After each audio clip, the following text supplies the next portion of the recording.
Tudo bom, pessoal? Sejam todos bem-vindos ao 12º podcast Condomínios. Eu sou o Rogério de Freitas, da Foco Síndico. Fala, turma! Alessandro aqui do Cindy Hub. Vem com a gente! E aí, pessoal, aqui é o Gustavo Camacho, advogado especialista em condomínios.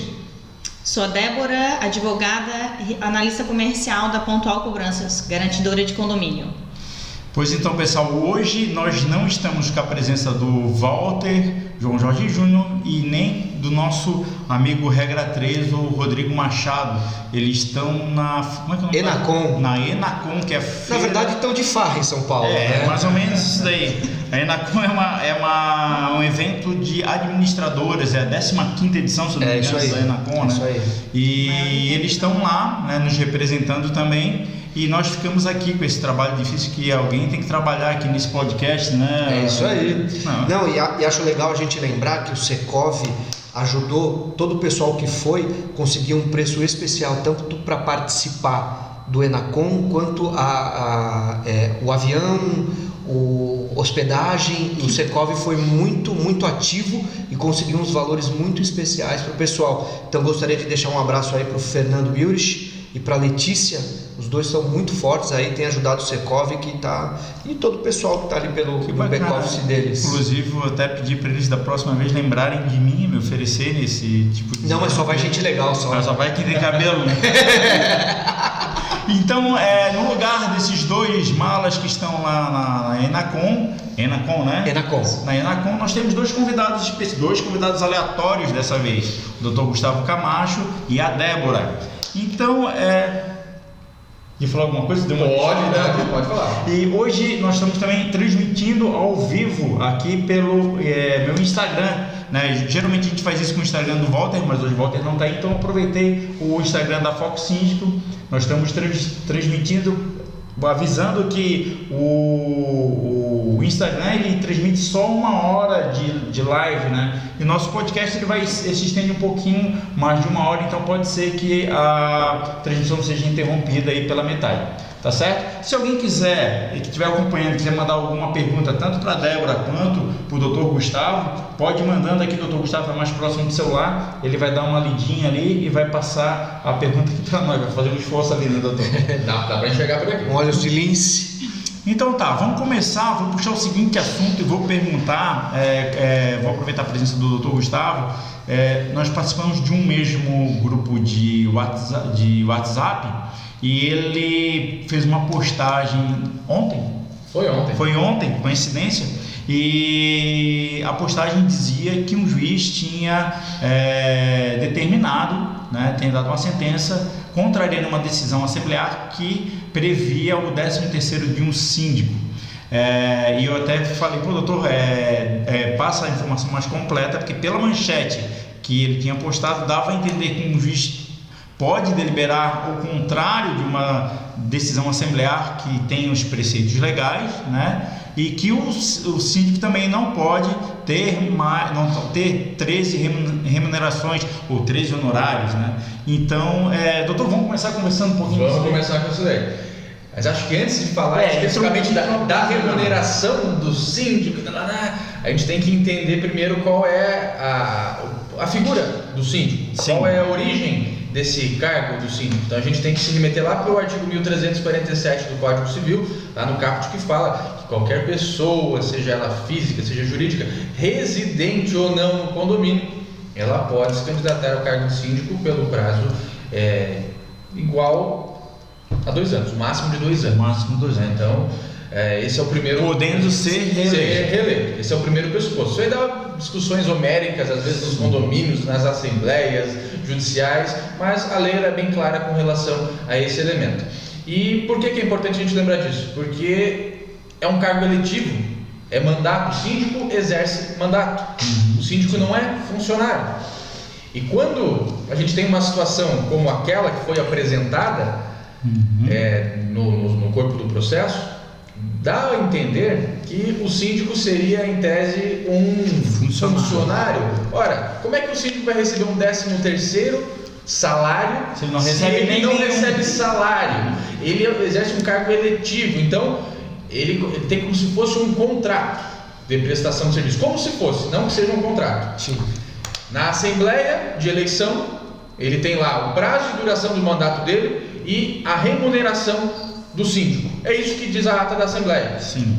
Então ele funciona como se fosse um prefeito de uma cidade, como se fosse um presidente da república, como se fosse um governador. Ele exerce o cargo eletivo. Sim. Então ele recebe honorários em função disso e não recebe salário. E aí quando a gente fala que vai receber um 13º, é justamente onde está o problema. 13º salário, não. Também vale a pena a gente fazer um paralelo com a cultura americana. A cultura americana ela prevê o pagamento para funcionários anual. Então você vai receber lá $100 mil anual. A nossa cultura é que fraciona isso por mês. Você vai receber lá R$5 mil mensais. Se fosse na cultura americana, você ia receber R$60 mil anuais. Então, o que é importante que o síndico faça? Ele estabeleça a sua remuneração, os seus honorários, pode ser em critério mensal, pode ser em critério anual. Que isso fique constando lá na ata da Assembleia de Eleição, juntamente com o prazo de duração do mandato dele. Então esses são os elementos básicos. Por isso, por essa confusão toda que foi feita de nomenclatura, confusão semântica, o juiz acabou interpretando naquele sentido a decisão. Sim. Só para completar a informação, o senhor usou...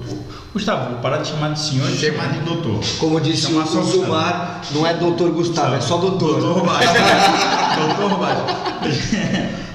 Honorário e prolabore. A gente sempre fala disso, né? Vamos discutir, esclarecer um pouco esses dois conceitos. Prolabore. Quem recebe prolabore?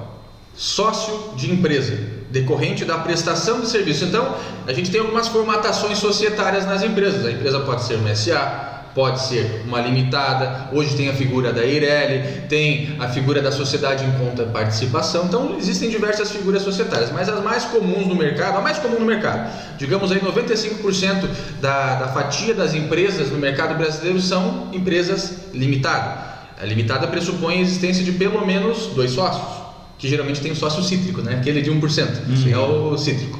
E aí... É aquele que a gente se encaixa, às vezes. Mas se encaixa na sociedade. Só fornece o nome, não administra e não faz nada. Então, o sócio que ele vai trabalhar na sociedade, porque nem todo sócio precisa trabalhar na sociedade. Sim. Ele pode realmente ter feito um aporte de capital e pode receber dividendos, receber fatia do lucro. Sim. Esse sócio não é o sócio prolaborista, mas aquele sócio que trabalha efetivamente na sociedade, esse sim é prolaborista. Então, é uma remuneração, como se fosse um salário, mas não é salário porque ele não é empregado. Então, ele recebe o prolabore em função dos serviços que são prestados para a sociedade, além do lucro. No final do exercício que é estabelecido lá pela empresa. Então, essa é a figura correta do prolabore. Síndico não é sócio, síndico não é funcionário. Então, o síndico não recebe salário e síndico não recebe prolabore porque ele não é sócio do condomínio. Até porque o condomínio não é uma empresa. Então, ele recebe honorários. Essa é a diferença. O honorário é realmente decorrente da prestação de um serviço.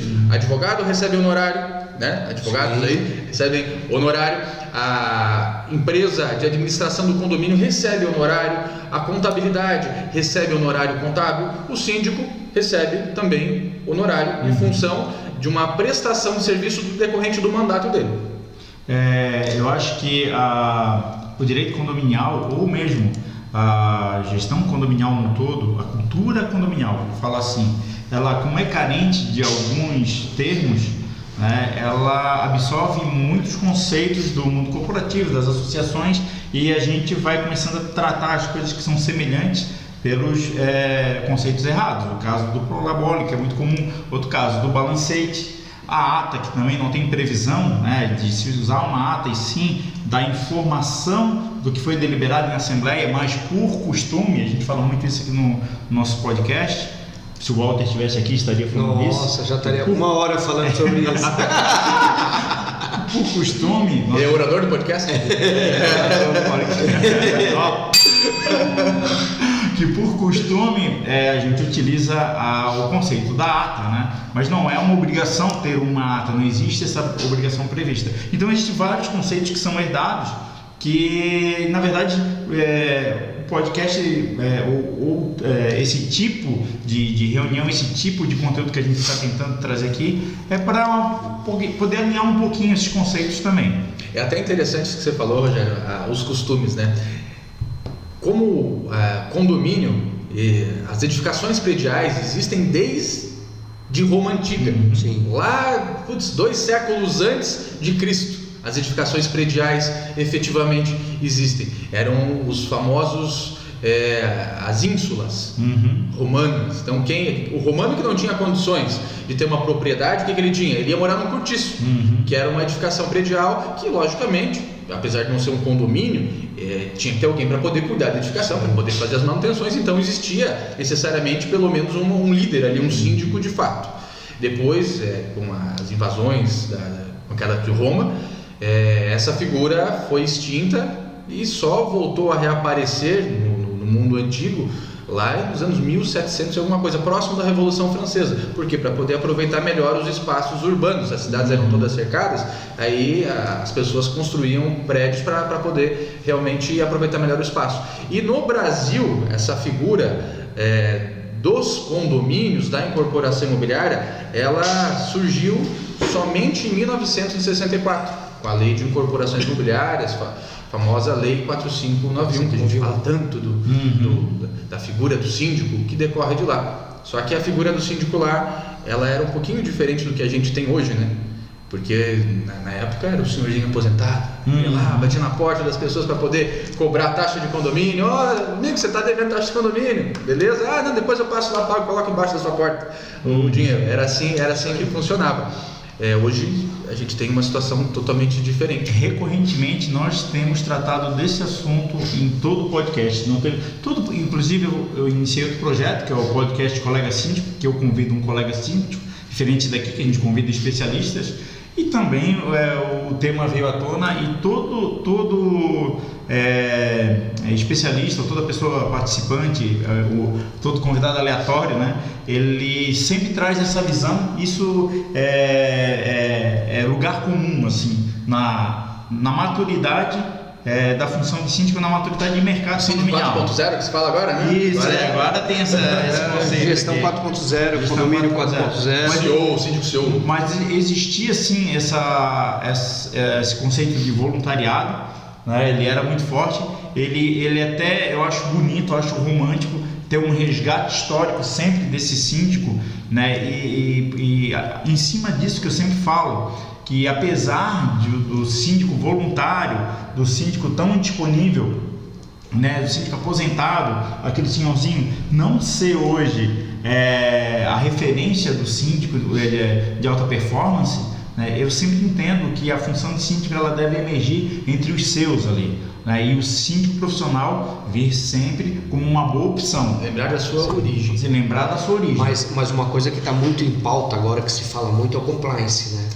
Sim. E uma gestão eficiente. Peraí, de repente a gente fala o termo compliance e a audiência não comply. Não absorve o conceito. Antes de falar, vamos relembrar um pouquinho o que seria o compliance. São as boas práticas, são o melhor aproveitamento de todos os recursos e dos melhores processos e procedimentos dentro de um condomínio, aplicando compliance dentro de um condomínio. Ou seja, hoje muito se fala da gestão eficiente. O que é uma gestão eficiente? É você reduzir custo, maximizar os processos, melhorar os procedimentos e, ao mesmo tempo, proporcionar uma vida social tranquila. Então, isso que você falou, eu também essa visão romântica do síndico, eu acho legal, acho muito interessante, mas às vezes eu me preocupo um pouco, como o Walter sempre menciona aqui, que o condomínio, muitas vezes se equipara a uma empresa de médio porte, às vezes como uma pequena cidade, às vezes umas cidades médias aí. Então, diante disso, imagina um cara que não tem uma expertise, que caiu de paraquedas na situação.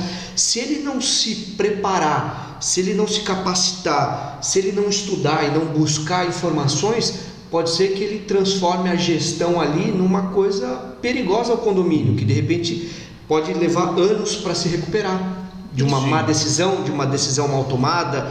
E o que eu percebo muito, ontem eu estava conversando com um especialista em seguros, que agora tem sido muito feito seguros contra a responsabilidade civil. É isso, síndico. É isso aí, por conta de exatamente o cara tá lá, ele tem que tomar aquela decisão, acaba tomando sem ter as condições necessárias para tomar, sendo que ele tá com a caneta na mão. Aí é importante, Alessandro, desculpa te interromper. Não tem problema. Mas o que eu gosto desse assunto, porque essa gestão 4.0, na verdade, ela é trazer o síndico para uma função de CEO do condomínio. Então ele precisa ser um gestor de processos gerenciais e gestor de pessoas. Por quê? A gente tem aquela pirâmide, né? Direção do plano estratégico, a gestão do plano gerencial e a operação. O síndico, lá em 64, ele fazia tudo. Então ele sentava em todas as cadeiras do condomínio. Ele trocava a lâmpada, ele limpava o jardim, limpava a piscina, cobrava o condômino, brigava com as pessoas, fazia gestão de pessoas e por aí vai. Era quem tomava frente. Era quem tomava frente. Então, em Joinville eu conheci um síndico que inclusive faz os balancetes do condomínio dele. Faz tudo. Tudo. A gente chama o conceito disso dessa era romântica aí é a autogestão, né? Hoje quando o síndico ele direciona todas as funções de uma administradora de condomínios, elas são prerrogativas do síndico. Não existe previsto prerrogativa para uma administradora na legislação condominial. Ela existe para a figura do síndico, e o síndico ele repassa essas atribuições mediante a aprovação da Assembleia para um terceiro, pode ser uma contabilidade, uma administradora, uma empresa de cobrança. Porque dentro desse conceito todo, o síndico é a figura central. Sim. Artigo 1348, tem lá o rol de atividades que o síndico tem. Aquele é o mínimo, é o feijão com arroz do síndico, é o beabá que ele tem que fazer. Lógico que aquele é o mínimo, então ele tem que fazer muito mais do que aquilo, que eu falo sempre. O síndico é o patrocinador da justiça, então ele tem que implementar a justiça dentro do condomínio. Mas para que ele consiga fazer isso, ele tem que ter braço. Então ele vai lá como CEO, ele sabe o que tem que fazer, mas ele não sabe como exatamente fazer. Então ele contrata especialistas, administradora do condomínio, que é uma função do síndico. Então ele pega e delega parte daqueles poderes lá do artigo 1348 para a administradora do condomínio. Ele pega parte daqueles poderes do artigo 1348 e delega eventualmente para um jurídico condominial. Ele pega parte daqueles poderes do 1348 e delega lá para uma base de pirâmide operacional. Delega para o piscineiro, para o jardineiro, delega para a empresa de prestação de serviço de mão de obra, lá do porteiro. Então ele vai delegando funções e ele gerencia esses procedimentos. Mas a gente tem que lembrar do mais importante: o condomínio é feito por pessoas, não é uma pessoa jurídica, né? Então ele é feito por pessoas, é uma massa de condôminos e para pessoas. Então o síndico tem que se dedicar a essa gestão de pessoas. Que gerenciar processos é exigente? Mas não é o mais difícil. O mais exigente é o gerenciamento dessas pessoas, porque querendo ou não, é uma pequena cidade, como vocês falaram, uma pequena sociedade, às vezes não tão pequena assim. Às vezes a gente tem condomínios grandes, como lá em São Paulo tem um condomínio que tem 3 mil unidades, você pega lá, tem pelo menos 12 mil pessoas convivendo naquele espaço. Então, querendo ou não, é uma pequena sociedade e tem todo o viés político, tem a oposição, tem a situação, tem o pessoal da direita, da esquerda, tem o pessoal do centro. Então o síndico tem que lidar com todo esse contexto conturbado de emoções que é o condomínio. E pior, é a casa das pessoas. As pessoas não têm máscara nesse ambiente, elas são quem elas são de verdade. Ou é o lugar que elas moram, ou é o lugar que elas trabalham. Sim. E tudo, eu gosto sempre de falar, que compreende um sonho. Quando a pessoa foi lá habitar, ela foi com sonhos de ir lá morar, né? De abrigar sua família. Às vezes colocou todos os recursos de uma vida. Ou quando ela foi lá trabalhar, a mesma coisa, foi empreender, foi colocar o seu negócio. Então, aquele sonho, aquele conceito que ela comprou, ela quer que funcione. Por isso que também às vezes eu brigo que existe muito um perigo no conceito de condomínio clube, que esse empreendimento vai ter lá uma sala de ginástica, espaço beauty, espaço pet, espaço daquele, espaço daquilo outro, mas só estão as salinhas lá esperando. Fazer aqueles conceitos acontecerem dentro do condomínio não vai depender da construtora que entregou o espaço, vai depender vai da gestão e vai da massa condominial dos anseios dela lá. E sabe qual é o problema que eu tenho verificado? Inclusive a gente discutiu bastante em junho desse ano lá em Araquari. Araquari, lá do Joinville. Passando palhoça. Alô, Araquari. a segunda maior cidade do estado de extensão territorial. Só perde para Lages. 90% da cidade é mato. Mas é a cidade com maior expansão do PIB da região aqui nossa. Tá?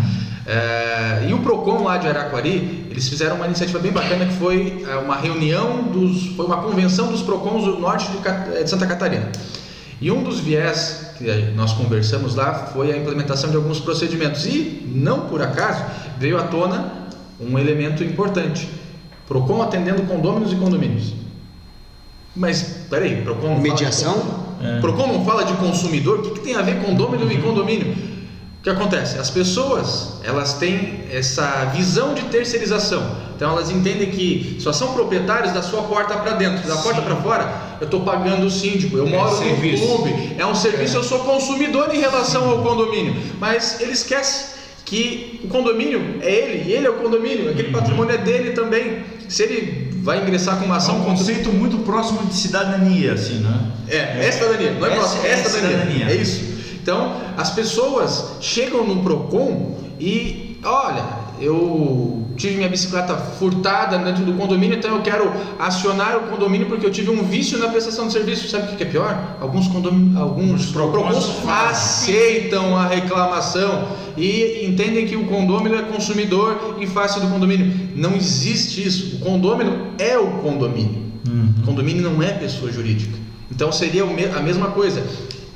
Tenho uma casa, tive uma bicicleta furtada na minha casa, eu vou entrar com uma ação contra mim mesmo para poder pedir a reparação do dano. Negócio esse. Então, é esse conceito que as pessoas enxergam o síndico como se fosse um diretor de um clube.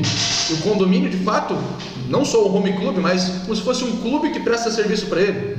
É essa visão que, infelizmente, a gente tem dentro dos condomínios. Isso gera diversos conflitos de convivência. Como se o condomínio tivesse para me servir, né? Exatamente. Isso mesmo. Eles têm essa ideia. Ouvi uma voz da Débora. Mais ou menos, mas tem muito disso assim, eu estou pagando, principalmente quando eu estou pagando um síndico profissional, eu estou pagando caro. Estou pagando o seu salário. Eu já escutei muito isso em assembleia. Você tem que me servir, tem que né? me servir. Tem que ter esse serviço. Mas assim, muitas vezes, quando um síndico profissional vai se candidatar num condomínio, ele faz uma apresentação que é um processo de venda. Sim. É isso que eu acho que ele já passa essa impressão. Começa errado dali. Já começa errado dali, porque ele passa essa impressão, olha, eu estou aqui oferecendo serviço e tal. Então ele tem um exercício de total persuasão, gera uma expectativa. Essa expectativa geralmente é uma expectativa comercial, né, porque a ação dele está sendo comercial naquele momento. E ele não vai conseguir realizar essa expectativa, contemplar essa expectativa. E vai gerar essas insatisfações. Você sabe que eu participei de algumas assembleias em que eu vi alguns síndicos se apresentarem no momento da eleição, alguns síndicos profissionais, alguns que são orgânicos ao condomínio, que também estavam se candidatando. E aí, analisando, fazendo uma reflexão do que eu estava observando, eu percebi que como é que o cara em 5 minutos vai dizer do que ele é capaz, a eficiência que ele pode trazer para o condomínio é humanamente impossível. Você está dando um tiro no escuro, a não ser que seja um síndico que alguém já conheça, que traga alguma indicação pretérita sobre um assunto. Como é que em 5 minutos você escolhe o gestor do seu condomínio? Às vezes, numa entrevista de emprego, não fazendo uma comparação, mas levam-se meses até se decidir o candidato certo, né?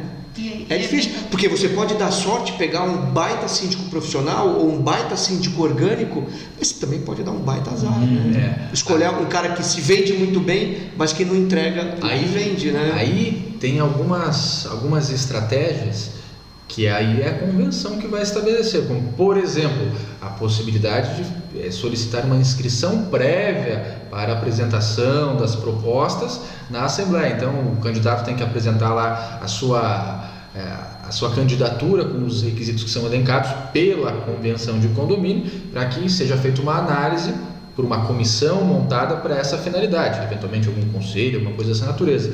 Mas é a convenção. Que a gente pega na prática, na verdade, são editais de convocação que simplesmente estabelecem, olha, gente, para poder se candidatar à eleição do síndico, você tem que mandar um e-mail com 5 dias de antecedência ao ato da eleição e tem que preencher esses requisitos. Quem inventou esse negócio? A administração do condomínio, o síndico do condomínio, ele não pode inventar isso daí. Quem tem que inventar isso é a Assembleia, alterando a convenção de condomínio com o quórum especial de 2/3. Caso contrário, não se pode exigir. Qualquer um que se sentir prejudicado pode chegar lá na hora e quero me candidatar aqui na forma do artigo 1347. Não autorizou, impugna na Assembleia. Sim. A melhor prática que eu vi com relação a eleição de um síndico profissional, da captação, vamos chamar assim, da captação de um síndico profissional no mercado para atender um condomínio, foi a formação de chapa. Tinha um grupo que queria uma situação e tinha um grupo que queria outra situação. E então assim, vamos formar 2 chapas. Vocês vão defender a candidatura do síndico que vocês vão trazer e nós vamos defender a candidatura do síndico que nós vamos trazer.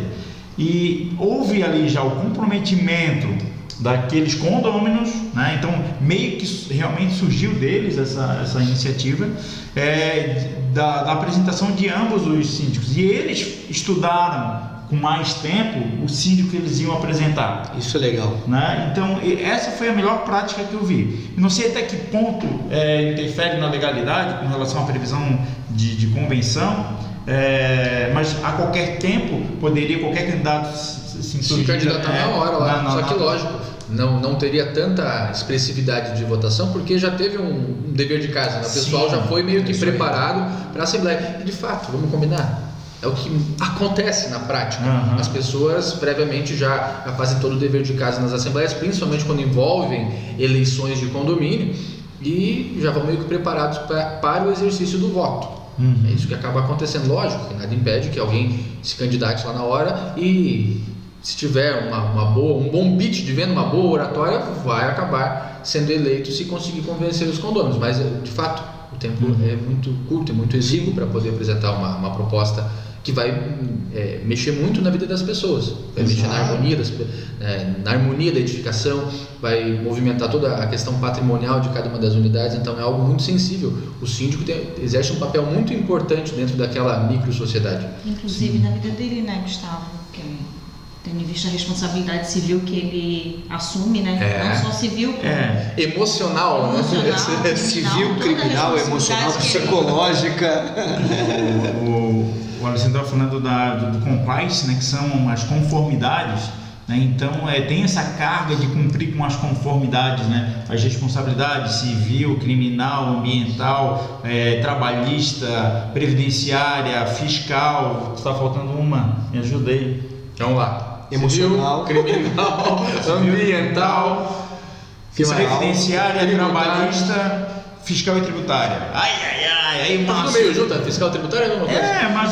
Mais ou menos a mesma coisa, mas vamos dizer que tem 7 aí, só de lembrança. E, inclusive, falando nisso, eu me lembrei de um detalhe. O Sérgio Craveiro, o professor Sérgio Craveiro esteve conosco no último podcast e ele falou, eu vou remodelar o que ia falar. Vou puxar. Só dar uma pausinha aqui. Vocês estão com calor? Tudo certo. Tá tudo certo? Se quiser a gente dá uma ligadinha no ar-condicionado, a gente... É porque eu tô com calor, mas de repente eu não sou parâmetro. Às vezes eu tô emocionado de ter... Mas se quiser aproveitar esse intervalo, essa parada para ir... Enquanto isso eu vou relembrando aqui o que eu tava falando. A Ângela Dalmolin, diretora do Jornal dos Condomínios, que vai completar 19 anos no ano que vem, ela esteve aqui no podcast da última terça-feira e nos falou de uma evolução do mercado que ela percebeu durante esse tempo de atuação. Ela tem propriedade para falar. E ela evoluiu e foi nos falando que o mercado condominial evoluiu e a figura do síndico acompanhou e foi evoluindo. Ela falou de várias, que ela chamava de várias eras que o síndico passou, E ela falou no momento do voluntariado, no momento do síndico que ia atrás do conhecimento, no momento do síndico que ia atrás da inteligência emocional. Ele foi falando em várias eras. E o professor Sérgio Craveiro, que esteve no último podcast, nos falou o seguinte, que existe 26 artigos na Lei 6.491 e 27 no Código Civil. Eu estou trocando. Está trocando, são 27 na 4591. E 26 não, troquei. Então, e ele falou, totalizando lá 53 artigos. Quem decorar esses 53... É isso? Na matemática eu estou acertando? Estou errado? Não, está certo. Quem decorar esses 53 artigos está feito no mundo condominial. Eu acho, eu não percebi no momento que ele estava falando, mas depois editando o vídeo, eu pensei nisso porque eu também linkei com a evolução que a Ângela nos trouxe. E do que eu acabei de falar agora, das 5 responsabilidades, 7 responsabilidades, eu acho que já transcende esse conhecimento do Código Civil, da Lei de Condomínio, porque tem outras leis paralelas. Até naquele momento eu falei para ele, mas tem lei do inquilinato, tem as NBRs, tem as NRs, tem algumas com relação à legislação, né? Paralelas a isso, mas existe muito mais conhecimento que o síndico hoje, que quer atuar em alta performance, precisa desenvolver além do mero conhecimento legal, e principalmente desses poucos itens, né? E assim, é interessante, porque tem até critérios de interpretação e isso gera uma confusão danada. A Lei 4591 foi criada em 64 e posteriormente surgiu o Código Civil 2002. Como é que eu faço a interpretação desse negócio todo, dessa salada que aconteceu? Por quê? A Lei 4591 é uma lei especial, então se a gente for seguir um critério de interpretação hermenêutico, a gente vai aplicar a Lei 4591, mas espera aí, pelo critério da anterioridade, da posterioridade, a gente aplica o Código Civil 2002. Então, nesse critério, deveria ter havido a revogação integral lá dos 27 artigos da Lei 4591. O Walter bate nisso fortemente, que ele entende que está revogado. Então, aí... Eu vou defender o voto aqui, não gosto de falar das pessoas que não estão presentes. Eu concordo com ele, porque se teve uma legislação que veio posteriormente, a gente vai aplicar essa legislação. Só que os tribunais, eles não aplicam dessa maneira, eles aplicam de maneira suplementar, supletiva. O Código Civil 2002, ele é aplicável nas lacunas do Código Civil 2002, por exemplo, prazo de divulgação das atas. A gente vai acabar buscando a Lei 4591, a questão dos quóruns para poder alterar uma fachada. A Lei 4591 fala que é 100%. Então, são as questõezinhas que a gente vai buscando lá na Lei 4591 por interpretação. Só que vai muito além. A gente olha assim, nossa, são pouquíssimos artigos. O legislador está ficando maluco quando criou esse negócio com 26, 27 artigos para poder regular algo tão complexo, mas não foi por acaso. Tem toda uma inteligência por detrás. Até porque a gente tem que lembrar quem foi o pai da Lei 4591, professor Caio Mário da Silva. Então ele era um grande estudioso, foi um dos grandes nomes do direito brasileiro, principalmente desse direito imobiliário, e ele fez toda a legislação com muita inteligência. E um dos critérios que ele deixava bem claro era que a legislação foi concebida com o objetivo de ser realmente um mero delineador, um mero norte, porque cada sociedade tem a sua aura, tem o seu espírito. A gente pega às vezes condomínios do ponto de vista estrutural idênticos, que só não são o mesmo condomínio porque tiveram que ter uma separação por causa da rua, mas são idênticos. Se você pega condomínios totalmente diferentes, você vai numa assembleia no condomínio A, é totalmente diferente do condomínio B. A questão de manutenção, a qualidade das pessoas que residem nesses ambientes são diferentes. Então o legislador entendeu que aquilo ali é um mero norteador, e que cada sociedade vai ter, aí sim com o princípio da hierarquia das normas, Constituição, leis federais, e aqui embaixo na base da pirâmide a Convenção e Regulamento Interno, vão ter os seus combinados, que aí é a Convenção de Condomínio, que tem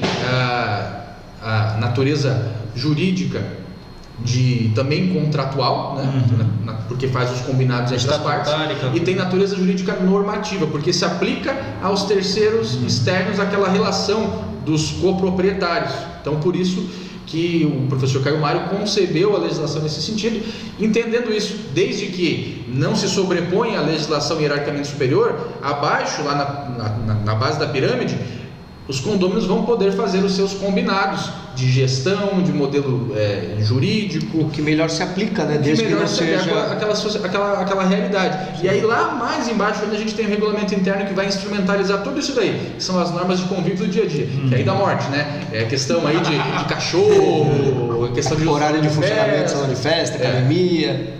Então é importante perceber essa inteligência por detrás. Com certeza. O Walter costuma dizer que a timidez, né, do legislador ao conceber tanto a Lei de 64 quanto o Código Civil, que não é mais novo, não é tão novo assim, ele pressupunha que o condomínio a população já teria maturidade suficiente para reger ou para decidir as suas vontades, né, e assim acordar as suas vontades. Desculpa te cortar mais uma vez aqui, Rogério. Tô igual o Walter, né? Tô substituindo bem ele. Tô substituindo bem ele. Tá. Então, a gente veio de uma perspectiva de quase 100 anos de Código Civil de 1916. E o que o Código Civil de 1916 tinha de especial? Ele era um código absolutamente cartesiano, ele foi confeccionado com base nas ideias iluministas lá da Revolução Francesa de 1786. Então, a gente tem toda essa estrutura totalmente cartesiana. Se eu fosse dar um passo com a perna direita, tinha que estar escrito lá no código que eu tinha que dar um passo com a perna direita. Era quase que o princípio da legalidade estrita. Aí hoje, o legislador ele confeccionou o Código Civil, que não é mais novo, né? 2002, com fundamento no código alemão, no BGB, que leva em consideração o princípio da boa-fé objetiva. Então, ele elaborou normas jurídicas, às vezes em caráter aberto, justamente para possibilitar essa interpretação, essa adequação ao caso concreto, que é justamente o princípio da boa-fé objetiva, que é o que diferencia os critérios de aplicabilidade da legislação, e é onde o juiz tem essa margem de discricionariedade, que por falta daí de maturidade da sociedade acaba gerando insegurança jurídica. Mas eu tenho visto e acompanhado algumas decisões, e realmente muitos magistrados têm trazido nas suas decisões a boa-fé objetiva. Sim. E por conta disso tem deferido uma série de ações dizendo que o que acontece no condomínio tem que ficar no condomínio. O Dr. Zumar nos trouxe o conceito também da solidariedade. Princípio da solidariedade. Do princípio, eu achei muito bacana, isso é muito novo. Inclusive, a Ângela Dalmolin citou também no podcast com ela um texto que o Zumar tinha escrito a respeito do abuso de direito. Isso eu postei, tu leu o texto, né? Ela reeditou, ela saiu na edição de março desse ano também, mas o texto era de 2017. Então, o legal do Zumar é que ele traz umas ideias legais para o mundo condominial, assim. Ele acompanha, o livro dele é muito bom, né? 351 perguntas, manual para síndicos e membros do conselho com 351 perguntas. A base desse artigo dele foi o artigo 187 do Código Civil, que também comete ato ilícito quem abusa do direito. Porque o princípio da responsabilidade civil, ele tem a ver ali no artigo 186 e 927, que quem comete algum ato ilícito, que tenha todos os elementos, o dano, o nexo de causalidade, a culpa ou o dolo, ele acaba tendo essa necessidade de reparação. Mas também, quem abusa do direito comete efetivamente ato ilícito. E esse elemento tem total correlação com o princípio da boa-fé objetiva. Porque você tem o direito, tudo bem, só que você também vai cometer uma injustiça se você ultrapassar e exceder. Só dá uma olhadinha, ver se ali não é uma pergunta naquele texto que está subindo e está sumindo ali. Vamos ver. SC Sindicatura Profissional. Já soube de aparecer na hora um síndico profissional famoso no mercado e ganhar por isso, e não pela proposta meses estudada. Legal. A colaboração do nosso amigo SC Sindicatura Profissional. Viu? É isso aí. Qual foi a pergunta? Não perguntei, ele fez um comentário a respeito do síndico que aparece. Da eleição do síndico. Da eleição do síndico estranho aos corpos, síndico profissional, que por ser famoso, esse cara aqui é famoso e tal. Que aparece em cima, no dia da eleição, ele se candidata sem prévia comunicação. Entendi. Não sei avaliar se a fama do cara é um benefício ou se foi eleito por ser famoso e não trouxe prejuízo para o condomínio. O importante é que faça uma boa gestão. Isso aí, uma boa gestão.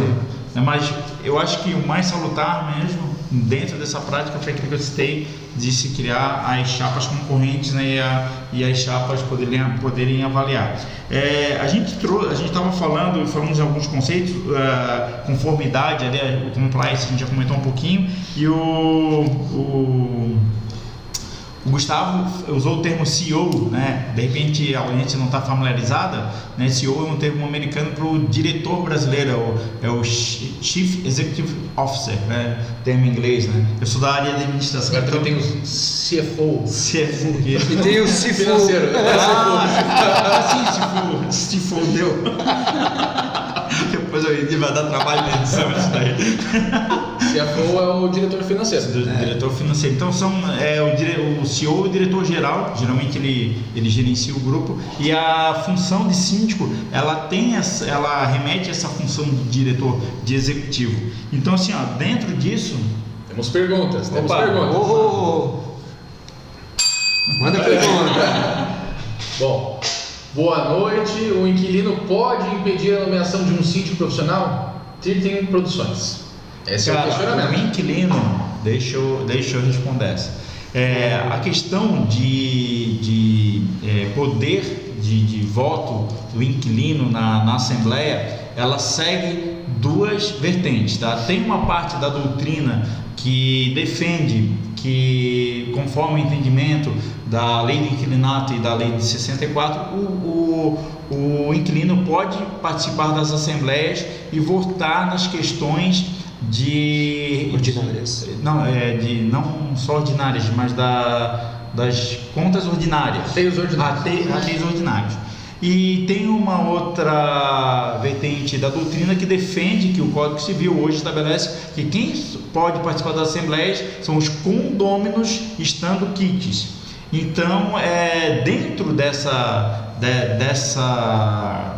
desses dois conhecimentos, nenhum deles a gente prevê que o síndico pode impugnar ou tirar a candidatura de um inquilino pode tirar a candidatura de um síndico. Mas assim, eu estou respondendo, eu me antecipei para responder antes do Dr. Gustavo, porque eu quero entrar num outro detalhe que eu como síndico administrador, eu acho que o síndico CEO que a gente estava falando, a gente tem que puxar um pouco da responsabilidade da gestão condominial para os executivos, não para os data vênia, porque senão hoje o conhecimento, a geração de conteúdo para condomínio está ficando muito engessada dentro dos conceitos legais, e a gente precisa trazer alternativas de execução. Mas eu gostaria que o doutor comentasse um pouquinho a respeito do que eu falei. Então, essa ideia de que o locatário ele vota em todas as questões referentes às despesas ordinárias, ela tem uma previsão, não me lembro agora o artigo da lei 4591, se não me engano é o artigo 20 alguma coisa, mas eu não me lembro exatamente o 23 ou 27. É alguma coisa desse sentido. Acho que é 23. Então, ele fazia uma remissão direta à lei de locações, a lei do inquilinato, que aí sim é o artigo 22 ou 23, que fala que o inquilino ele paga somente as despesas ordinárias do rateio, e o proprietário do imóvel, o locador, ele paga todas as despesas extraordinárias. Ele utilizou esse critério para fins de votação, o que logicamente causava diversos transtornos durante as assembleias, a maior confusão do mundo, porque a gente tem discrepâncias de entendimento com relação ao que é um rateio ordinário e o que é um rateio extraordinário, né? Da confusão. Sim. E aí o legislador entendeu isso com o Código Civil atual e estabeleceu lá no artigo 1335, inciso 3º, que apenas condôminos, estando quites com suas obrigações condominiais, poderão participar e votar das assembleias. Então a gente vai ter que fazer algumas paradas. Quem são os condôminos?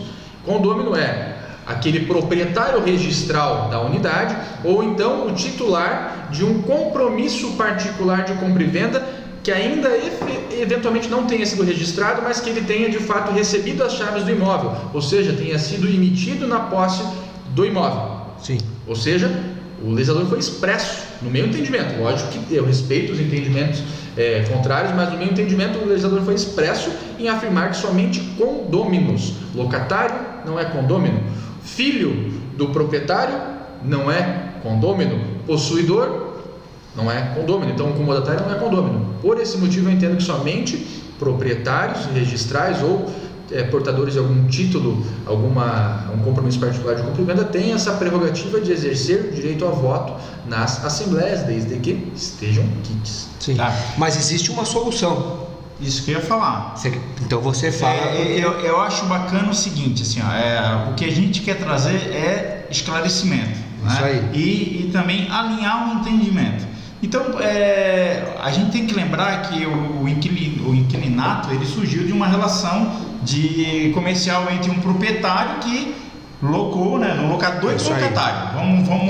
Vamos facilitar. Então, dentro dessa relação, pode-se estabelecer a representatividade do condômino através da procuração. Se o teu contrato de locação ele já prevê uma procuração para você representar o proprietário da unidade nas assembleias, daí tá tudo tranquilo. Procuração resolve tudo. Então tem que sempre eu recomendo que os colegas síndicos passem esse entendimento, para pacificar, para não ter erro dentro dessas duas linhas da doutrina. O que resolve é você pedir uma procuração do seu. Aí a gente entra numa outra confusão, Rogério. Procuração. Porque a procuração ele não vai estar dando a opinião dele de certa forma. O proprietário não. Do proprietário. Né? Não, ele vai estar representando a opinião do proprietário. Ele vai estar se expressando por meio da procuração. Sim. O proprietário. Sim. Né? Não é mas o voto dele vai valer. O voto vale. Mas não é o voto do inquilino, é o voto do proprietário. Isso. Aí entra uma outra confusão. Que espécie de procuração?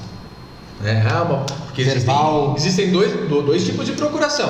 Tem a procuração pública, que aí essa é tranquilo, mas é mais difícil a gente ver em assembleias. Mesmo assim, a pública tem vários poderes específicos. Poderes específicos, poderes gerais, né? Então, que tipo de procuração é utilizado nesse... A legislação prevê que o tipo de procuração, né, inclusive, quem deve exigir é aquele que vai receber. Então, tem que estar previsto na convenção o tipo de procuração. Exatamente. A convenção ela vai estabelecer se a procuração precisa ter assinatura reconhecida ou não. Mas também quem convoca, a Assembleia pode estabelecer já, o artigo 653 e seguintes lá do Código Civil, ele estabelece essas regras. Então, se o síndico coloca lá no edital de convocação que ele vai exigir a assinatura das procurações com firma reconhecida, esse edital tem validade e ele pode recusar as procurações no momento do recebimento na mesa. Mas, doutor Gustavo, só procuração com firma reconhecida particular com firma reconhecida ou a pública? Porque as pessoas confundem. Sim, a particular. Acham que só o fato de tu reconhecer a assinatura, ela tem validade para qualquer coisa. Sim. Né? A pública não. A particular. Porque é um documento que fica registrado em cartório, a particular não. Sim. Com a assinatura reconhecida, né? Então, é isso que tem que ficar bem claro no edital. Sim, né? Exatamente. Então, posso fazer uma pergunta? Para não perder que nós temos defendido um conhecimento uma informação que vem do Walter, inclusive com contribuição do Dr. Fernando Wilt, que é presidente do Secov, que a massa condominial que tem esse direito. O síndico não teria esse direito, se bem que o síndico representa a massa condominial, mas em nenhum momento ele pode deliberar a respeito disso se a massa não tivesse deliberado antes. Então, o critério melhor ou a linha melhor de pensamento seria a previsão disso em convenção. É o melhor caminho. Inclusive, até fazendo um parênteses, o que acontece? Se você vai levar uma ata a registro e você coleta procurações, é a norma da corregedoria. A procuração tem que estar com a assinatura reconhecida, muito embora a gente tenha aquela lei maravilhosa da desburocratização, onde você não exige mais o reconhecimento da assinatura nos documentos. Né? Mas a corregedoria ela exige que a assinatura da procuração esteja reconhecida para você levar a registro a semelhança verdadeira. Ela estabelece. Mas é por semelhança ou verdadeira? Ela estabelece por autenticidade. Tem que ser verdadeira a assinatura. Então tem que ir lá, a própria pessoa vai lá e reconhece. Só por semelhança não resolve. Resolve para as convenções, quando você vai registrar uma convenção. Depende do cartório. tem cartório de É o feudo, né? É o feudo. Tem cartório que a gente vê que é um absurdo que o condômino tem que ir lá e reconhecer por verdadeiro. Pô, imagina 3/4 de um condomínio reconhecendo. Eu ia fazer uma pergunta até para o doutor Gustavo, de repente ele trazer esse assunto, né, e colocar o posicionamento dele em relação a isso. Você imagina a seguinte situação: existe uma convenção em que diz que as assinaturas, que as procurações têm que, só diz lá que podem se apresentar procurações, ponto. Código Civil no 653 também tranquilo em relação a isso. Aí em uma determinada, abre-se um edital com um item específico dizendo que as procurações têm que ser com firmas reconhecidas por autêntica. E aí dá uma votação lá por maioria simples, aprovam. Eu te pergunto, esse assunto, por ter sido tratado na convenção, ele precisaria dos 2/3 para fazer essa alteração, para dificultar a procuração, que a partir daquele momento votado em Assembleia passa a ser obrigatório, ou não? Eu particularmente entendo que não, porque é uma prerrogativa de quem está convocando o ato, quem vai recepcionar essas procurações na mesa.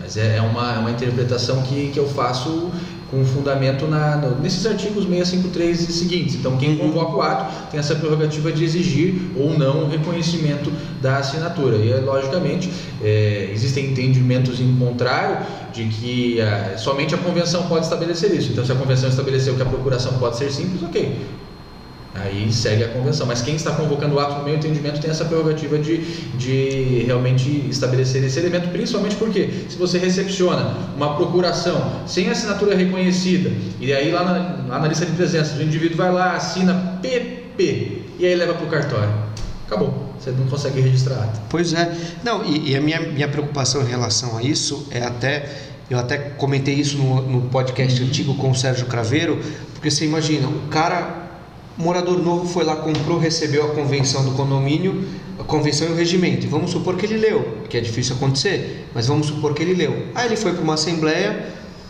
e lá não dizia uma determinada situação que estava aprovada em uma ata. Uma assembleia anterior, uma assembleia normal, uma decisão assemblear. É isso aí. E aí você imagina a seguinte situação: ele não conhecia daquela matéria, porque nem a convenção nem o regimento que ele recebeu. Aquela decisão é válida para ele, ele tem que se submeter, considerando que ele acabou de adquirir o imóvel, não tinha conhecimento daquilo, foi para uma assembleia e descobre depois que foi aprovado. Uma confusão, né? A natureza normativa dos combinados dentro do condomínio, né? Pressupõe-se que, logicamente, se deve ter conhecimento de toda a legislação, todos os combinados do condomínio, seja convenção, seja regulamento interno. O fato é, quando nós vamos alterar uma norma de convenção de condomínio, vai lá uma assembleia com 3 pessoas no condomínio de 100 unidades, deliberam sobre um assunto que está na convenção. Isso vai impactar na alteração de convenções de condomínio. Obviamente que aquela é uma decisão totalmente, ela nasceu morta, né? Porque ela não cumpriu o pressuposto de obtenção do quórum específico e, quiçá, muitas das vezes o pessoal decide isso em assuntos gerais, né? Sim. Hashtag assuntos gerais do pesado. Então, e aí o pessoal aplica aquilo como se fosse plenamente inválido. Isso acaba causando muitas desarmonias dentro do condomínio, porque você não consegue aplicar aquela situação se você for levar isso ao judiciário, porque o judiciário vai analisar, poxa, mas não teve o quórum legal necessário. Então, muito embora esteja lá numa ata de assembleia, você tem que ter preenchido o quórum legal para poder promover a alteração da convenção. Porque o que muitas vezes acontece? Teve um edital de convocação, conseguiu-se o quórum legítimo, mas não se colocou ali no edital de convocação que seria uma alteração de convenção de condomínio, mas falou que determinada regra seria alterada. E posteriormente aquela ata conseguiu o quórum legal, só que aquilo não foi instrumentalizado não consolidou, na convenção de condomínio, não foi transcrito apenas. Sim. Alterou. Alterou. Aí nesse caso eu entendo que possui validade legal essa alteração, porque preencheu o pressuposto da convocação legítima dentro do prazo, na forma da convenção, e conseguiu obter o quórum. Então resolveu, só não foi efetivamente instrumentalizado. O Walter defendeu dessa forma no podcast anterior. Que bom que o alinhamento bateu aqui. Nem tudo discorda, né? Nem tudo, como diz o Rodrigo, né? Os advogados vivem de defender teses e cada uma a sua. Olha lá, temos mais. Tá bombando aqui o negócio. Olha lá. De novo, 13 Produções. No condomínio qual resido, parece que houve homofobia para com uma candidata a síndica. Esse foi o comentário aqui da... Na verdade, assim, as questões... Opa! Pausado. Daqui a pouco, tá procurando a rede. Na verdade, assim, as questões que geram preconceito ou esse tipo de como é que a gente vai chamar? Injúrias raciais, né? Esse tipo de situação, discriminação, essa era a palavra. Esse tipo de discriminação, elas não são saudáveis em nenhuma situação da vida, né? Principalmente na escolha de quem vai ser o representante do condomínio. Então, essa é uma questão cultural que a gente deve sempre fazer um exercício de superar. A gente sempre, engraçado assim, quando fala de questão de discriminação, a gente sempre pensa que isso é uma coisa que afeta os outros, né? Tu nunca é o discriminador, o preconceituoso, mas isso é uma coisa que tá em nós e a gente tem que... Mas eu tenho um amigo homossexual, então eu não sou...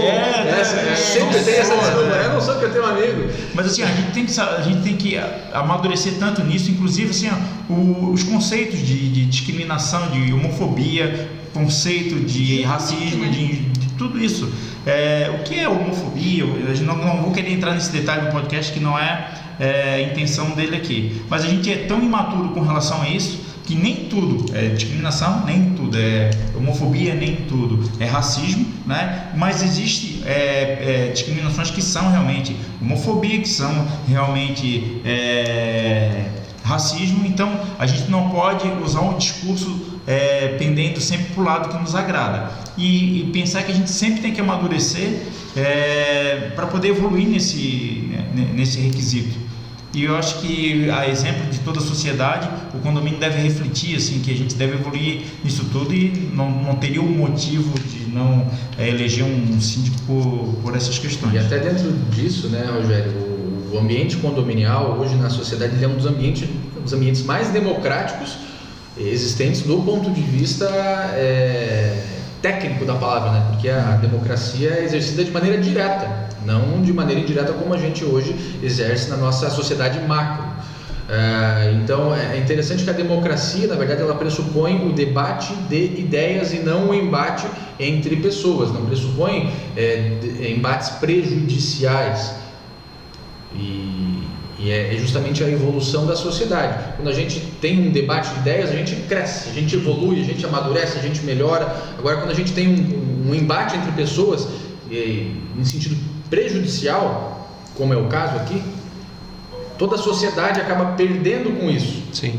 Porque está todo mundo no mesmo barco. Às vezes as pessoas acabam não percebendo, mas é tão bacana, esse é o bacana do sistema democrático, porque às vezes, o Alessandro, como você falou aqui, o advogado sempre tem uma visão diferente, né? Ficam debatendo teses. É justamente isso que gera... Que engrandece, né? Gera um engrandecimento da sociedade, porque eu tenho uma visão sobre um assunto, eu não consigo ver o todo do assunto, ele consegue ver um pedaço, ela consegue ver outro pedaço, então a gente vai construindo. Sim. Mas como a gente tem uma visão egóica, com ego inflado, porque a minha visão é a melhor de todas, eu tenho a razão, eu automaticamente excluo e crio um afastamento com a outra parte e a gente acaba não evoluindo, eu não evoluo, ele não evolui, a sociedade de modo geral não evolui, todo mundo perde.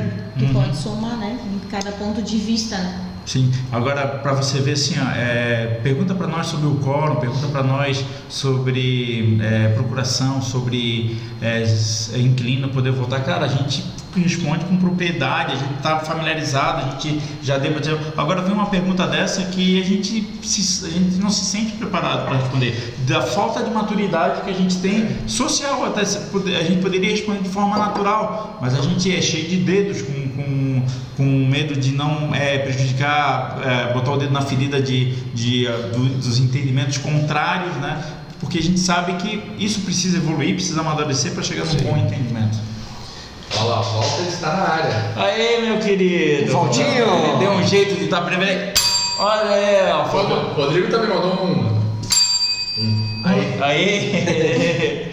Manda aí, vamos ver aqui, quem mais? Ó, tem uma galera. Lindão. O Rodrigo. Para. Aí o Walter perguntou, eu? Vamos ver aqui quem mais está na área. Vamos lá, Walter de novo.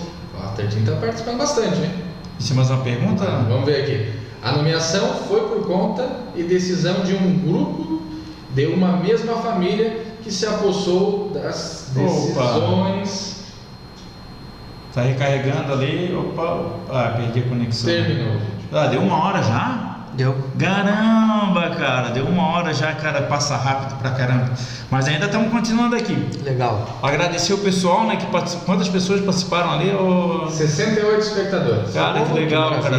Tá crescendo. Tá crescendo. Legal, o pessoal tá vendo. Primeira vez que eu faço a live no Instagram, acho que eu vou continuar fazendo aqui. Até mesmo para pegar um tipo de pergunta ali do pessoal. Sim, é muito interessante. Novos assuntos. Mas só finalizando esse assunto que a gente estava falando aí das questões de injúria, discriminação, eu falei um pouco disso na última palestra da Aplica Síndico, da Helena. Sim, isso. E realmente é muito grave, porque às vezes a gente não tem noção do quanto uma ofensa atinge uma pessoa e o quanto isso é prejudicial, e em muitos casos a gente vê até gente se suicidando por conta de bullying, por conta de ofensas raciais, sexuais, enfim. E uma coisa é certa, né? Existe a pessoa ofendida, existem mecanismos para ela se defender, para ela buscar ajuda. Primeiro, ela pode ir até uma delegacia de polícia, fazer um boletim de ocorrência, porque ela está sofrendo um crime contra a honra, né? Então isso é uma forma que ela tem de poder, de alguma forma, porque a gente sempre fala em condomínio no bom senso, que na verdade nunca é bom senso, né? E às vezes o que o Gustavo estava falando, o debate saudável às vezes acaba virando um embate, né? E inimizades, né? Um local de convívio social acaba virando um campo de guerra, né? A gente conhece muito condomínio. Essa situação em decorrência do que o Dr. Gustavo falou, né? Aquela decisão do ego, né? O meu ponto de vista é tão complicado, mais fácil, mas né? as pessoas têm que saber e têm que buscar informação. Primeiro, respeitar o próximo e não fazer aos outros o que a gente gostaria. Que nunca vai conseguir absorver um conhecimento se não se curvar a esse entendimento. Então, e a empatia, né? Se eu já estou aqui num lugar confortável do meu conhecimento, para que eu vou me curvar o entendimento do outro primeiro para poder flexibilizar? É isso aí. Hoje se fala muito em empatia, né? E quanto mais empatia você tem, quanto mais você consegue se pôr no lugar do outro naquela determinada situação, mais fácil você enxerga e evita de ter atitudes que talvez você não teria no momento de calma, no momento em que você passa a pensar. E eu digo também uma situação que a gente ouve muito falar, porque a minha atitude depende da do outro. Sim. Que isso não seja uma máxima. Muito pelo contrário, que a sua atitude seja a sua atitude sem depender da atitude do outro. Incondicional. Incondicional, porque é sua atitude, é a sua forma de enxergar o mundo. Se alguém vem com uma ofensa, é como se fosse um presente. O que acontece se eu chego aqui, Rogério, vou te dar um presente, você está muito gordinho, vou te dar um zero cal. Se você não aceitar, o que acontece? Continua comigo. A mesma coisa acontece com a ofensa. Se o Rogério aceita o zero cal para emagrecer um pouquinho, ele vai ficar com ofensa para ele. E aquilo vai começar a remoer e vai se tornar uma forma mental circular e talvez ele acabe sofrendo com aquilo. Agora, se ele não aceita, e muita gente confunde esse conceito de, só complementando o que o Alessandro falou, né? Esse conceito de empatia. Entende que empatia é o que eu concordo com o outro, sim, né? E muito pelo contrário, a empatia é o que eu respeito a opinião do outro, né? Eu vejo de outra forma. Sim. Eu posso não aceitar. E né? Tudo bem, né? Tudo bem, a tua opinião é a tua opinião, a minha é a minha. Eu respeito a tua opinião, vou tentar sugar alguma coisa daquilo ali, não necessariamente eu aceito o que tu acha, mas respeito o que tu pensa. Exatamente. Né? Isso é complicado, assim, é questão de envelhecer, de amadurecer, não envelhecer. Na verdade, a idade me trouxe algumas coisas. Uma delas foi a queda de cabelo, foi a careca, e outro entendimento de a quebra de alguns conceitos. Um deles era essa questão aí do amor incondicional. Eu não achava que isso não existia, não. Amor incondicional, imagina, como é que tu nunca vai amar uma pessoa se ela não te dá alguma coisa em troca? Isso nunca existe, isso é uma falácia, uma mentira e tal. Até que eu fui pai pela primeira vez, que eu entendi, não, eu amo ela, eu amo aquela criança, minha primeira filha era só dá trabalho, não interessa, assim, não tem condições, eu amo. Depois agora tem o Benjamin, meu segundo filho, é a mesma situação. Então a gente começa a entender, por isso que eu acho que é legal que a maturidade ela traz alguma, em todos os casos, nos modela. O Bauman, é um filósofo que faleceu recentemente. Tudo palavra difícil, a gente tem que... Bauman é um filósofo que faleceu recentemente, ele falava muito dos tempos líquidos, da modernidade líquida, do amor líquido, que hoje em dia é tudo muito volátil.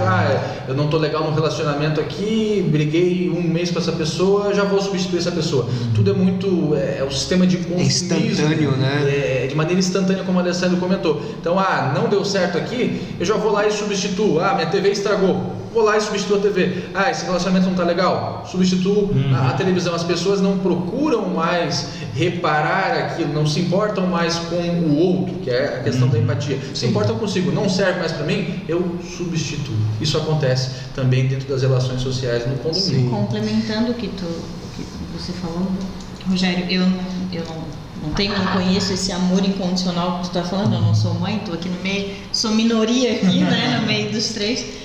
Em todos os sentidos, né? Sou menina, não sou mãe, não conheço esse amor. Mas eu vejo que a evolução da pessoa no sentido do amor, não só na questão pai e filho, mãe e filho, mas na questão do respeito, de eu saber entender o outro, ver a história que o outro tem. E isso é um trabalho que tu vai fazendo, vai evoluindo, e que tu começa a ver o amor não na relação familiar, mas na relação de pessoa, de ser humano. Social. Ninguém né? Ver o valor dele, independente da nossa opinião. Sim. Mas saber que ele tem uma história atrás daquilo ali, atrás do que ele viveu, e que eu amo ele de qualquer forma, pela pessoa que ele é, por tudo que ele viveu, que ele pode me oferecer, né? Falando em respeito pelo próximo, né, diz lá no Código Civil que todo condômino deve contribuir com a sua cota condominial, né?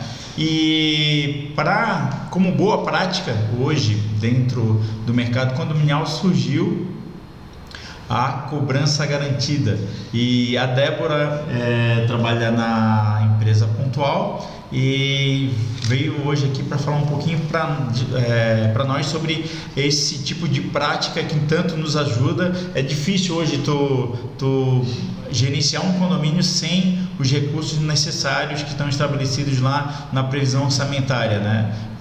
O condomínio ele não gera a receita, ele se divide de despesas, e isso daí tem que estar azeitado dentro da máquina da gestão condominial. A cobrança garantida, ela traz um pouquinho dessa segurança. Eu pude vivenciar algumas gestões condominiais com essa prática, inclusive o primeiro condomínio que eu atuei, que era o condomínio que eu morava, ele, assim que eu fui eleito, ele estava com uma inadimplência que era incontrolável, e foi resolvida com a cobrança garantida. A gente sabe, né, o Alessandro inclusive vem de São Paulo, e lá não era muito comum, não era tão conhecida como é conhecida aqui no sul do país. Então eu queria que a Danda contasse um pouquinho como é que funciona, como é que serve, quais são as soluções que ela traz para nós, como isso pode acontecer no condomínio, se tem algum tipo de prejuízo. Então, a cobrança garantida, ela é a solução para a receita do condomínio, né? Uma vez que, independente do pagamento pelos condôminos, a receita vai estar garantida, né? O síndico ele vai ter aquele orçamento no final do mês garantido para poder trabalhar com as contas do condomínio, trabalhar com os fornecedores, ele vai conseguir barganhar preço, ele vai conseguir trabalhar com o orçamento e manter uma estabilidade na receita do condomínio, né? Tem um custo para o condomínio, né? Nós da Pontual analisamos cada condomínio como uma pessoa, né? Uma situação. Então não temos proposta pronta, até porque o que a gente pode cobrar para um condomínio pode ser muito excessivo para ele, né? Como ele também pode ser muito oneroso para a gente. Tá, então vamos fazer o seguinte, para não virar uma propaganda da Pontual, vamos falar um pouquinho de como é que o mercado hoje se comporta nessa relação da cobrança por esse serviço. Hoje o mercado está atuando numa proposta de 5, 5,5%, 6%, né? Mas como eu te falei, varia muito, de condomínio Depende para do condomínio. interesse. Depende do interesse, depende do perfil do condomínio, depende da inadimplência, até porque para todas as empresas tem que ser bom para todos os lados, né? Então, esse percentual ele é descontado da receita. Alguns condomínios optam por descontar da receita da taxa condominial, outros optam por dividir esse custo pelo número de condôminos e acrescentar um percentual pequeno na taxa para que não diminua a receita do condomínio que ele vai receber. Tá, vamos entender melhor. Então é o seguinte, se o condomínio tem uma receita de 100, Isso. ele contratou a cobrança garantida, ele não eleva a receita dele para 105, tu diz? Ele depende do perfil. Não, depende dos condôminos aceitarem ou não. Sim. Vou colocar nesse teu exemplo de 100, né? Ele pode descontar, vou botar uma proposta de 5%, ele pode descontar esse 5% da receita, como para ele não perder esse 100, essa diferença, esse percentual de 5%, ele pode aumentar na taxa dividido pelos condôminos, rateado, né? Se esse 5% não for fazer falta lá na previsão orçamentária, né? E ele deduz dos 100 que já está lá. Se for fazer falta, ele vai ter que crescer 5%, né? Mais que dividido pela quantidade de moradores e dependendo da inadimplência, é um valor irrisório. Porque muitas vezes um condomínio está com 25, 30, 40% de inadimplência. Vai aumentar 5%, ou vai reter 5% da arrecadação. Da arrecadação, o lucro dele vai ser muito maior. Né? Então, isso é que tem que ser levado em consideração. Vocês sabem que eu sou advogado já há algum tempinho e estou aqui em Florianópolis há 4 anos, né? E eu não conhecia a cobrança garantida. Em São Paulo, a gente pouco, como o Rogério falou agora, a gente pouco se ouve falar, talvez agora mais, mas eu já estou afastado de lá há 4 anos, né? Mas o que a gente percebe é que é uma coisa muito interessante que o Sul, eu não sei se eles são os pioneiros. Nasceu aqui, no Sul. Depois eu conto um pouquinho. Ah, que legal. E é uma ferramenta que, a meu ver, né, eu sou advogado, né, meu posicionamento é um pouquinho diferente, mas o que a gente percebe é o quanto difícil o Rogério pode dizer que é cumprir a previsão orçamentária. E segundo, você fazer uma gestão do que você não tem. Sim. Né? Imagina, eu conheço um condomínio que ele está tendo que rebolar nos 30 para conseguir cumprir uma previsão orçamentária que eles já sabem que não vão cumprir. E não sabem como fazer. E os condôminos não aceitam o rateio. E a briga lá nesse condomínio é despesas que são obrigatórias. Não interessa querer ou não querer, tem que ser feito o rateio. Não tem essa, vou votar contra. São despesas obrigatórias, são necessárias. Ninguém está falando uma despesa voluptuária, uma despesa necessária. É obrigatória, não há o que se questionar, não há o que se insurgir contra. São as despesas básicas. O Valtinho sempre fala dessa palavra, as despesas de habitabilidade, né? Que sem aquilo o empreendimento vai pro buraco, né? E é o que a cobrança garantida traz para o síndico, né? Essa possibilidade de gerir o que ele vai ter. Não vai ser uma incógnita para ele, né? Ele vai ter aquele valor. Essa responsabilidade pela inadimplência deixa de competir ao síndico e compete àquela empresa que ele está contratando, né? Independente, ele vai ter aquele valor ali, ele vai conseguir gerir e organizar toda a vida financeira do condomínio. Principalmente quando tem uma situação assim, de rateio para obras, sabe? Fazer a pintura do prédio, vou dar como exemplo. Então vai acrescer a conta a cota condominial em 30% por causa do rateio. E o condomínio, o síndico pensa, eu vou começar a executar essa obra aqui, me comprometi parceladamente lá com a empresa fornecedora que vai executar a pintura. Será que os condôminos vão cumprir com essa obrigação até o final da nossa obrigação para com o fornecedor? Se tem a cobrança garantida, isso é tranquilo, isso vai acontecer até o final, então vai ser fácil de administrar isso. Até porque o condômino ele pode deixar de pagar não porque ele quer, mas porque alguma situação aconteceu na vida dele. Sim. Né? Então, com contratação da cobrança garantida, isso também deixa de ser um problema para ti. Virou um tipo de cultura também, com relação à inadimplência. A gente vai falar um pouquinho de inadimplência agora, do condomínio, que o condômino, aquela pessoa que está passando por situações financeiras, a primeira coisa que ele deixa de pagar é o condomínio. O advogado e o contador. Exatamente. Mas ele deixa de pagar porque ele não sabe ou ele não acredita nas consequências que isso pode trazer para ele. Isso mesmo. Que é 2%, né? Isso. Aí, eu vou deixar de pagar. Os 1% mesmo, atualização monetária, tá tudo certo, não vou pagar o... Mas essa é uma cultura que a gente vivencia bastante, assim.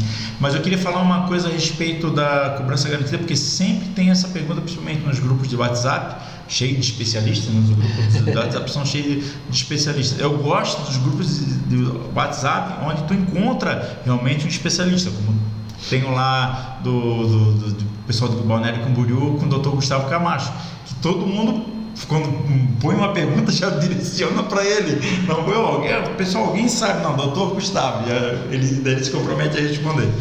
Mas daí a pergunta que vem é o seguinte: vale a pena ou não vale a pena a cobrança garantida?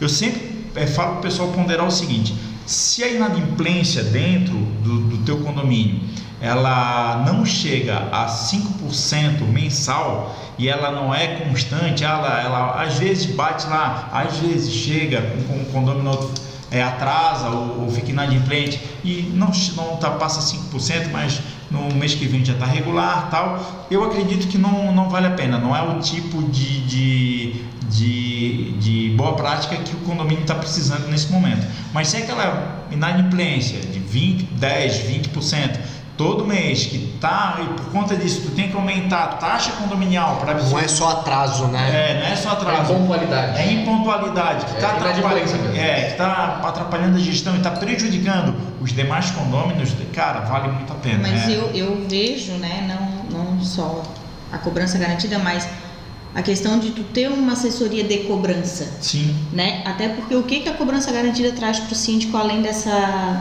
vida saudável para o condomínio? A possibilidade dele não bater lá na porta do condomínio e cobrar, ele se indispor com o condômino, né? Ele às vezes encontra às vezes o condômino é teu parente que está inadimplente.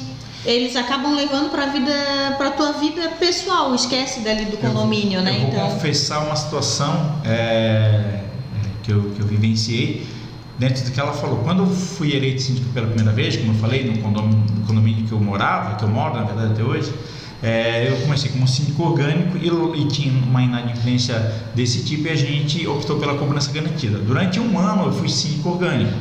Daí depois, tem uma história longa aí, eu me tornei síndico profissional, fui ser preposto de uma empresa de um amigo meu e fui trabalhar como síndico profissional já em meu condomínio mais 3 condomínios, que eu era estranho ao quadro de condomínios. E esses 3 condomínios, nenhum deles tinha cobrança garantida, e eu não estava familiarizado com essa questão, eu tinha que me preocupar com a inadimplência.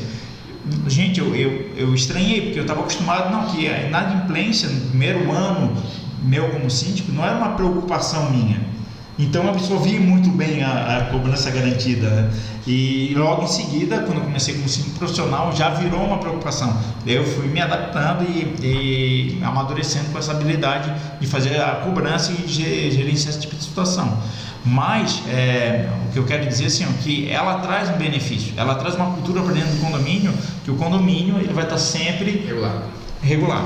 É interessante assim a questão envolvendo a cobrança garantida, até para conhecer o histórico disso, né? Porque o Sul, por que tem tanta cobrança garantida aqui? Tem tanta garantidora em Florianópolis, em Curitiba tem bastante. Porque Curitiba foi o berço das garantidoras de crédito. A primeira garantidora do Brasil começou ali pela cidade de Curitiba. Isso foi um modelo importado do exterior, salvo engano, dos Estados Unidos. E ele funciona como se fosse uma factory, mas não é factory.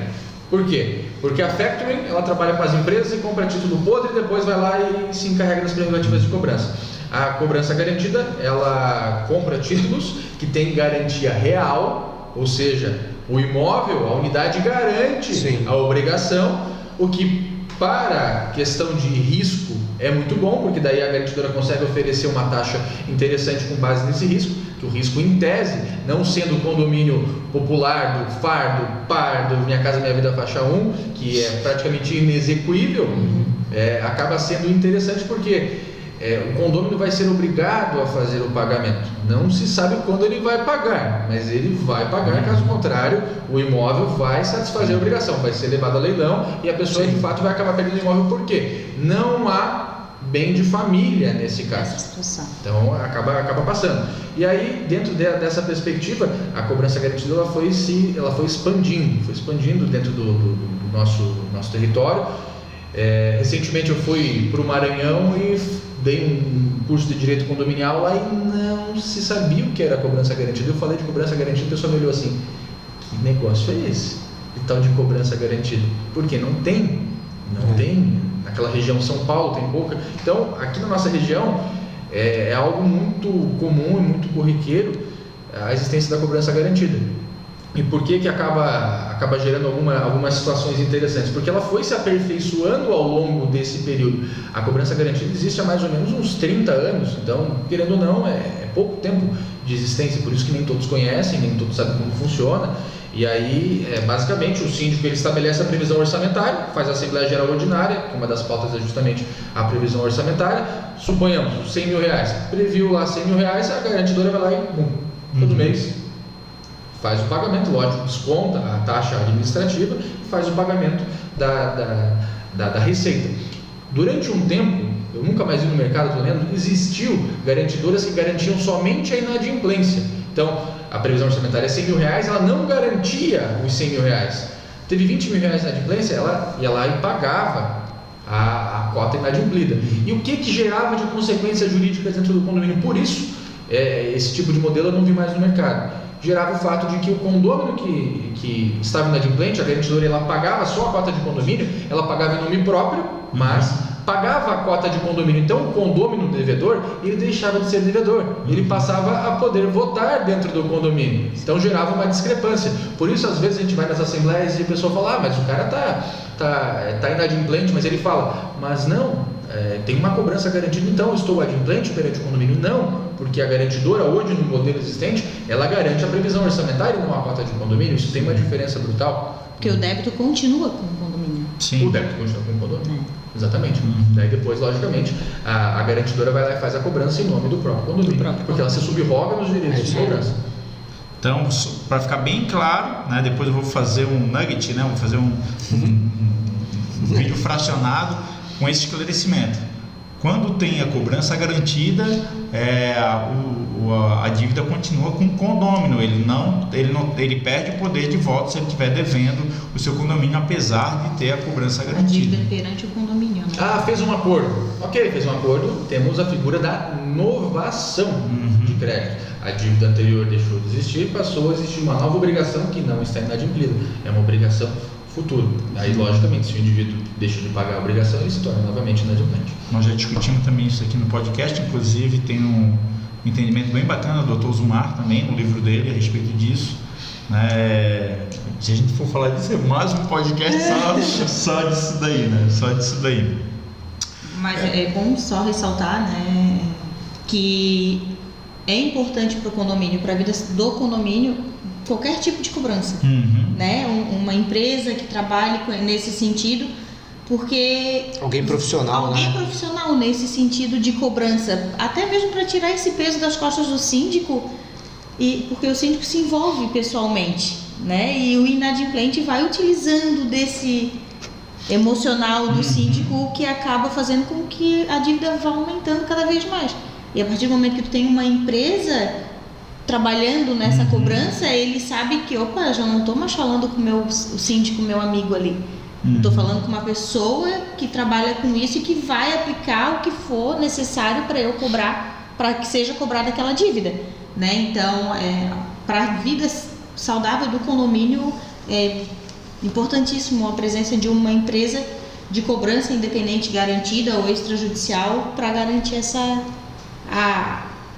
adimplemento das cotas, né? Sim, a gente tem que lembrar o seguinte, o Dr. Gustavo vai me ajudar, a cobrança das cotas condominiais é uma atribuição do síndico também, que é transferir, é uma obrigação do síndico, que é transferida para um terceiro, nesse caso, para a empresa de cobrança garantida. Como é que funciona esse processo, Dr. Gustavo? Bom, ela é transferida por meio de um contrato. É celebrado um contrato com o condomínio, ali naquele contrato se estabelecem algumas cláusulas bem importantes, como por exemplo, quantas taxas vão ser garantidas do condomínio devedor. Tem empresas que estabelecem lá um limite, 10, 20, 30 taxas inadimplidas, consecutivas ou não. Outras empresas não possuem limitação. Existem empresas que trabalham... É uma cláusula de segurança, né, que é chamada, né? Outras empresas estabelecem... Também é muito importante verificar que daí o condomínio, por exemplo, ele não vai mais poder emitir uma CND, que é certidão negativa de débito. Quem vai ter que emitir essa CND é a própria empresa que faz a cobrança garantida.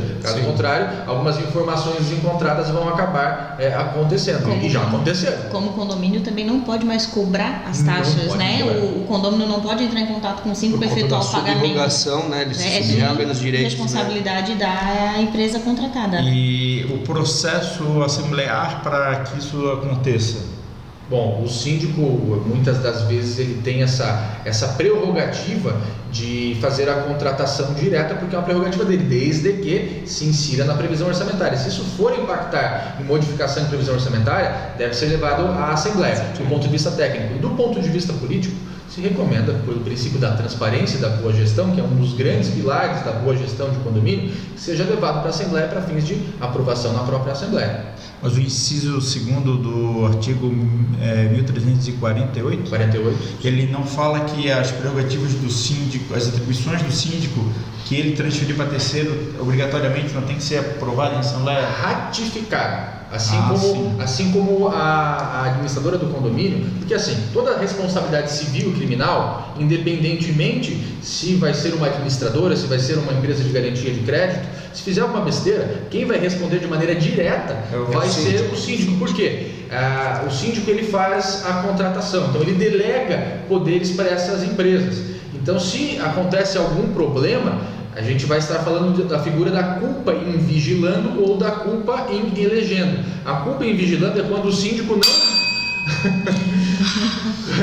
síndico não vigiou de maneira adequada a boa execução da atividade, não gerenciou o processo de maneira adequada. Ou então a culpa em elegendo é quando o síndico contratou mal o fornecedor. Então a gente está diante dessas duas figuras. Por isso, o síndico ele pode fazer a contratação desde que não movimente a previsão orçamentária, contrata e ratifica na Assembleia.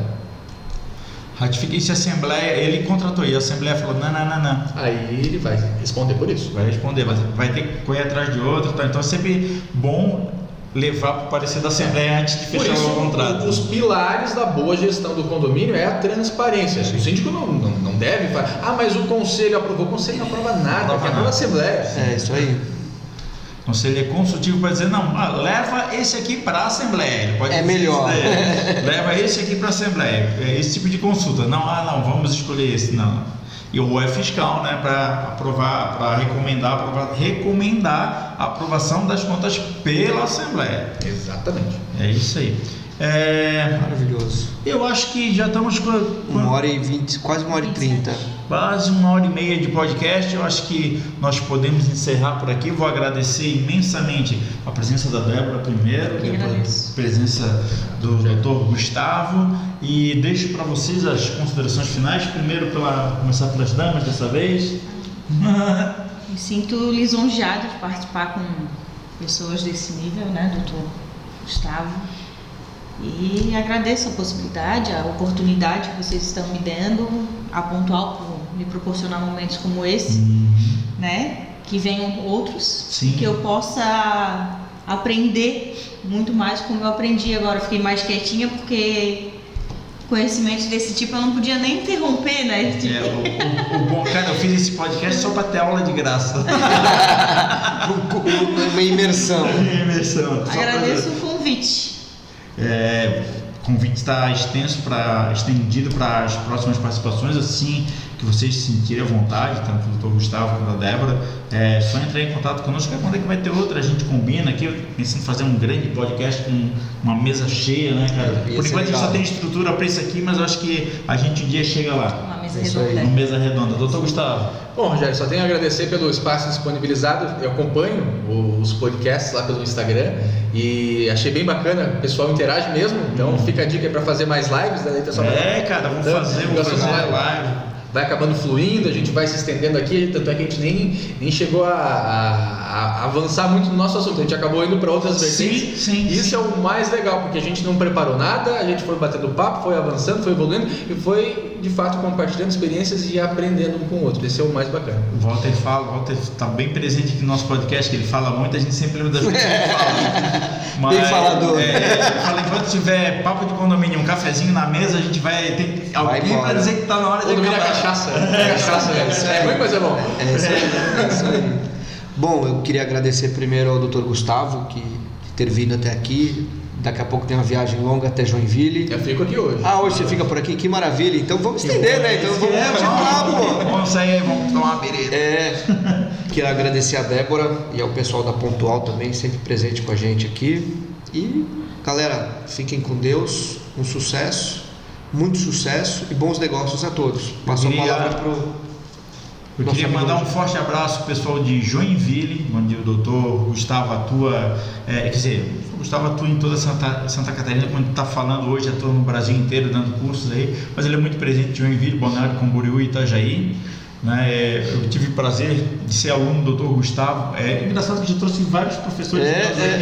Muito legal. Eu tive o prazer de ser aluno do Dr. Gustavo num curso que ele tem junto com o professor Edmar. Deixar aqui também um forte abraço para o professor Edmar, para a equipe toda do curso de vocês lá. O Julião tá participando do curso com vocês? Sim, ele participou na última edição que aconteceu em Balneário Camboriú. Foi bem bacana essa participação dele. É um amigo nosso que ele é psicólogo, ele é coach também de empresários e tudo mais. Ele é mentor, na verdade, trabalha com mentoria. E ele está convidado também para participar do próximo do podcast semana que vem. A gente só tem que ajeitar a agenda dele com a nossa, que esse é o nosso grande problema aqui. Mas é isso aí então, pessoal. Forte abraço e até a próxima. Falou!